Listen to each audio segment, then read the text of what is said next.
अमार, जैसा कि आपको पता है कि लिबिया के कॉन्टेक्स्ट में अब ये है कि काफ़ी ज़्यादा ऑयल प्राइसेस में कमी आ गई है, 4% टू बी एग्जैक्ट। तो क्या आप हमारे नाजरीन को थोड़ा आगाह कर सकेंगे कि ये ड्रॉप सडनली इस वक्त क्यों आया है?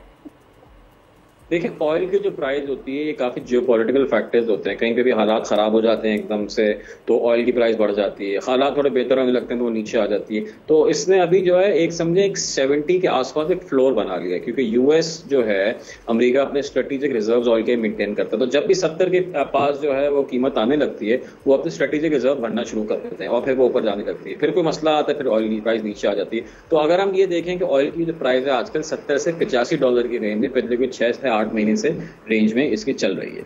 इस जो ऑयल की कीमत में कमी आई है 9 माह की कम तरीन सतह है, so it is a major development.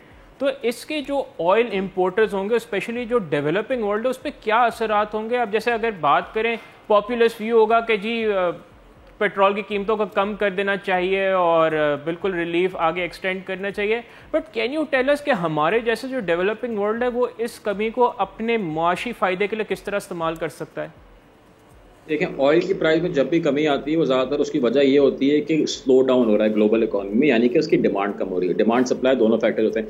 Pakistani context में ये है कि उसको बेहतर देखा जाता है, क्योंकि हम मेजर ऑयल इंपोर्टिंग कंट्री हैं। तो जब हम ऑयल इंपोर्ट करते हैं तो हमारे बहुत ज़्यादा डॉलर बाहर जाते हैं। अगर अब ऑयल सस्ता हो गया तो हमारे डॉलर जो है वो थोड़े बाहर जाना बंद हो जाएंगे। इसमें दो ऑप्शन अवेलेबल होते हैं कि या तो हम कीमत जो है ऑयल की वो मेंटेन रखें पेट्रोल की एक ही लेवल पे, या हम उसको कम कर दें। आइडियली होना ये चाहिए कि जिस लेवल में मेंटेन्ड उसी पे रखें और जो थोड़ा टैक्स बढ़ा लें, ताकि फिस्कल डेफिसिट जो हमारा वो उससे कवर हो जाएगा। अगर पूरी प्राइस जो है हम पास ऑन कर देंगे तो हम टैक्स कलेक्ट करना भी हमारे लिए मुश्किल हो जाएगा, और फिर जब एकदम से तेल की कीमतें बढ़ेंगी तो हमें पास ऑन भी वो फिर करना पड़ेगा। तो इस चीज़ को मैनेज करना थोड़ा ज़रूरी होता है। No, that's a really good advice, Amar. तो this brings me to my next question कि आपको पता होगा कि ग्लोबल इकोनॉमी जो है वो अब इलेक्ट्रिक व्हीकल्स की तरफ जो है वो पिवट कर रही है। जैसे वॉक्सवैगन ने डिसाइड किया है कि शायद वो जर्मनी में अपनी तमाम फैक्ट्रीज बंद कर दें।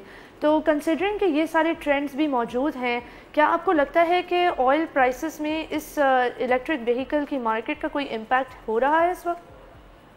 अभी नहीं हो रहा, क्योंकि ऑयल प्राइस जो है काफ़ी ज़्यादा गाड़ियां दुनिया में अभी भी ऑयल इस्तेमाल कर रही है, मगर मार्जिनल बेसिस पे बिल्कुल होएगा। अगर लेट्स से देखें पाकिस्तान के केस में हमारे तकरीबन 30 मिलियन मोटर बाइक्स हैं, 3 करोड़ मोटर बाइक्स हैं हमारे। अगर उनको हम इलेक्ट्रीफाई आहिस्ता आहिस्ता कर दें तो सडनली ऑयल की डिमांड गिर जाएगी। तो मैं ये देखता हूँ अगले 5 से 10 साल में जो है सिग्निफिकेंट डिप आएगा ऑयल की डिमांड में, जैसे ही गाड़ियाँ जो हैं वो इलेक्ट्रीफाई या मोटरसाइकिल्स या दूसरी जो इलेक्ट्रॉनिक जो व्हीकल्स हैं वो इलेक्ट्रीफाई होना शुरू हो जाएंगे। हम इस वक्त ऑयल प्राइसेस 70 से $85 के क्वार्टाइल में घूम रही हैं। What do you see in the short या मीडियम, जो इसका अगर आउटलुक देखें तो आप क्या देखते हैं कि ऑयल प्राइसेस किस तरह मूव होंगी? क्योंकि अगर आप देखें इस वक्त वेस्टर्न वर्ल्ड में एक इन्फ्लेशन का काफ़ी प्रॉब्लम था, लेकिन अब कहीं ना कहीं से कुछ आसार आ रहे हैं कि इन्फ्लेशन वहाँ भी टेपर ऑफ होना शायद थोड़ी सी स्टार्ट हो गई है। उसमें बेसिकली हो ये रहा है कि डेवलप वर्ल्ड जो है उसको चाइना भी इंक्लूड करें तो एक स्लो डाउन वहाँ पे जो स्लो डाउन होता है, जैसे मैंने बताया कि ऑयल की डिमांड कम हो जाती है। जब डिमांड कम होती है तो उसकी कीमत भी कम होती है। तो आगे जाते हुए हम इसी रेंज में ही ऑयल की डिमांड को देखेंगे, अनलेस ही कोई एक मेजर वॉर हो जाए जिससे सप्लाई डिस्ट्रप्शन आ जाए, उससे भी तेज़ी आ सकती है ऑयल की कीमत में, मगर डिमांड की वजह से मेरे हिसाब से कोई तेज़ी नहीं आ सकती। Amar, just before you leave us, एक लास्ट सवाल मैं आपसे पूछना चाह रही थी।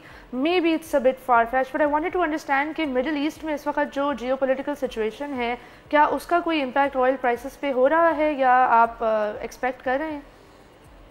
बिल्कुल हमेशा होता है उसका, मगर ये है कि एकदम से अगर कोई शॉक आता है उसका ज़्यादा होता है। तो अगर किसी ने किसी पे अटैक कर दिया, खुदा ना खास्ता किसी ने कोई मेजर कोई इवेंट हुआ, तो उसका इम्पैक्ट आता है। मगर रेगुलर बेसिस पे चीज़ें चल रही है तो उसका ऐसा नहीं होता। इफ इट्स शॉक इवेंट तो डेफिनेटली उसका इम्पैक्ट होता है। सब्सक्राइब करें और बेल दबाएं ताकि कोई खबर रह न जाए।